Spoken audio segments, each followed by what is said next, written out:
Walaupun dibombardir berapa kali pukulan oleh Daud. Ya.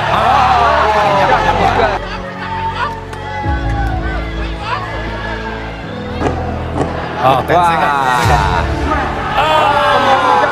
Untuk ketiga kalinya dan selesai sudah. Seperti inilah kejamnya seorang Daud Yordan ketika ia menumbangkan lawannya. Pukulan kanannya masih menjadi ancaman besar bagi lawan-lawannya. Tongale. No proszę, teraz kapitalnie prawy. Mówiłem, że boksersko zdecydowanie. Daud adalah salah satu petinju yang dikategorikan sebagai petinju brutal. Pasalnya, laganya banyak menghasilkan keputusan KO.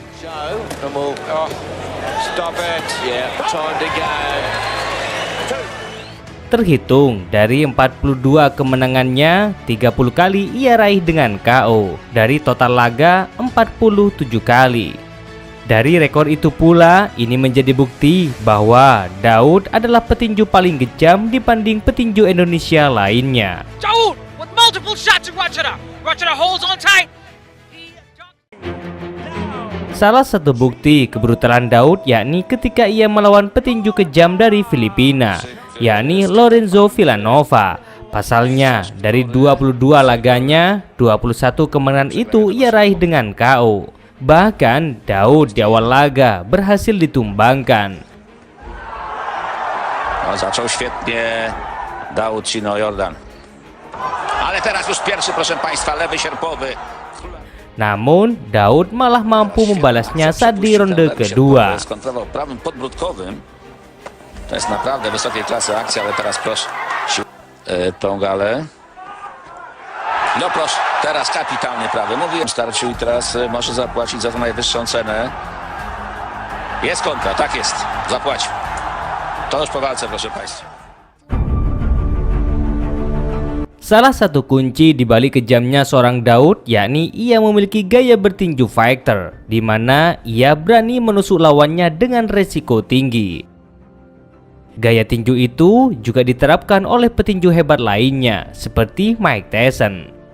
Saya sendiri sebetulnya merasa bahwa gaya tinju saya ini gaya yang fighter. Jadi fighter ini kan kalau di dunia tinju populer suka berspekulasi, suka mengambil resiko, suka berjual beli pukulan. Maka, ya. Jadi Anda tidak pernah akan mundur, Anda akan selalu fight masuk. Dari pengakuan itulah, tak heran jika duel Daud saat di atas ring sangat menghibur penonton. Coba perhatikan ketika Daud melawan petinju Amerika ini, yakni Frankie Arculeta. I think you'd probably call him a journeyman, and I think he's going to be well and truly out of his depth here. Just look at the way he's putting punches together here. We're not going far here, here. Duel yang berlangsung di Australia pada tahun 2011 itu, Daud benar-benar tampil memukau. That was back in March 2004. Lost in the next year on points, but together it's going to be. Bahkan lawannya dibuat perkedel oleh Daud. No decision against two-time world champion Roberto Guerra. Terlihat sekali bagaimana serangan Daud di laga ini yang tanpa henti. Shows what a left jab can do. Jordan unloading here in his own corner, and then you Chalena in all sorts here. Oh, big right hand. New Mexico and copping a battering here. Oh, too much here. Gary Going to see this tough for his own good here, Frankie Archuleta. Oh, big right hand. Yeah.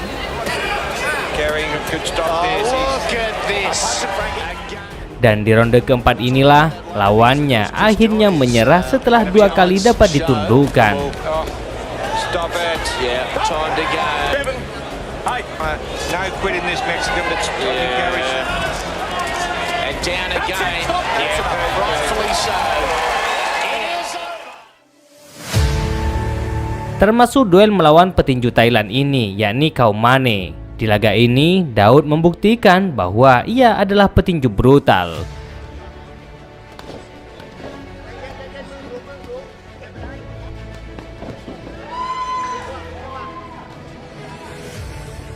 Bahkan di laga ini, Daud diremehkan oleh lawannya.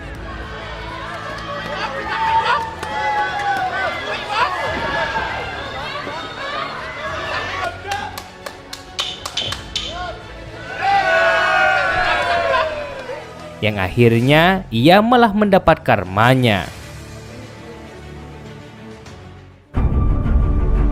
Termasuk di laga terbarunya ketika Daud melawan petinju Thailand pula, yakni Panyaotok pada tahun 2022 kemarin.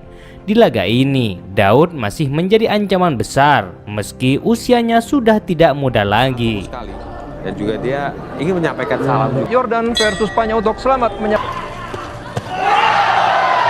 kombinasi pukulan ke perut cukup efektif, pukulannya banyak yang mengena ya. Juga di sini Daud memiliki tinggi badan yang lebih ya. Meski di awal-awal ronde petinju Thailand itu mampu memberi perlawanan, namun di ronde kelima dan ronde keenam ia tak mampu membendung serangan bertubi-tubi Daud. Ya, kita lihat dia berusaha untuk ronde kelima tampaknya berhasil karena sejauh ini dia sanggup menahan beberapa pukulan dari Daud Yordan, Bung Chris John. Tapi di ronde ini kelihatan lebih yang habis drop ya.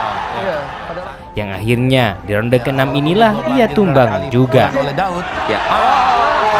Chris John, kalau sudah menghadapi situasi seperti ini, apa yang harus dilakukan oleh Daud? Ya.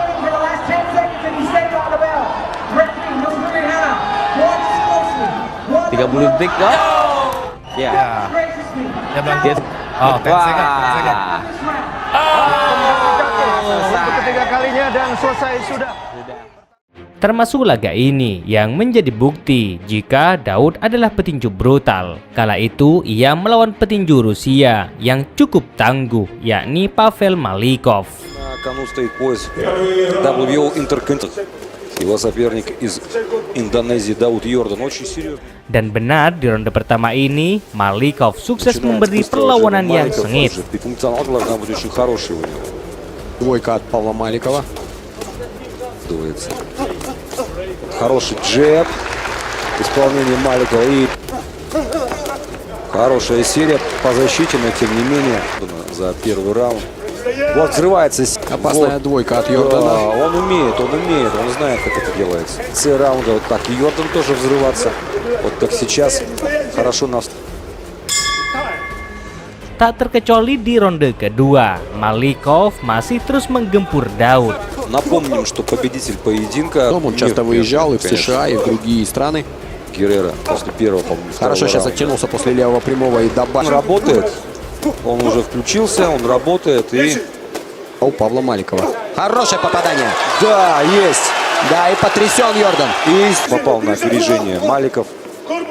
Namun saat di ronde ketiga inilah Daud Yordan mulai menaikkan ritme permainannya.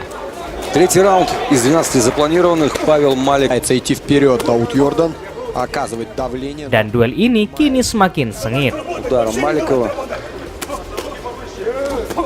Но быстрые руки и может упереться. Хороший левый боковой. Namun sayang, di ronde ke-6 inilah Daud Yordan akhirnya berhasil ditumbangkan. И побольше. Отличное попадание от Павла. Да. И поработал корпусом, защитился. Больше ударов. Beruntung ia masih mampu bangkit. Dia kini bakal KO di ronde selanjutnya. Daud malah tampil lebih agresif lagi. Ну, у Йордана появляется работа передней рукой от Павла Маликова. Вот здесь пропускает апперкот Йордан. Yang akhirnya di ronde ke-7 inilah Daud mampu membalasnya. С Павла Маликова. Но мы видели на повторе, что там и Но вот сейчас подошел и взрывается серия. Опа! Не было ничего. Namun sayang, wasit tidak menganggap itu sebagai takedown karena hanya terpleset. Daud yang sudah mulai menggila, akhirnya di ronde ke-8 pukulan kerasnya tepat mengenai ulu hati lawannya. Да, но вот так вот пока сейчас кажется посвеженечных курсах. Ох, опасно. Тяжелый удар по туловищу. Yang akhirnya sang tuan rumah tak mampu melanjutkan laga. Dan ini adalah kekalahan pertama bagi Malikov sepanjang karirnya. Dengan kemenangan itu, Daud pun meraih gelar kelas ringan WBO Intercontinental.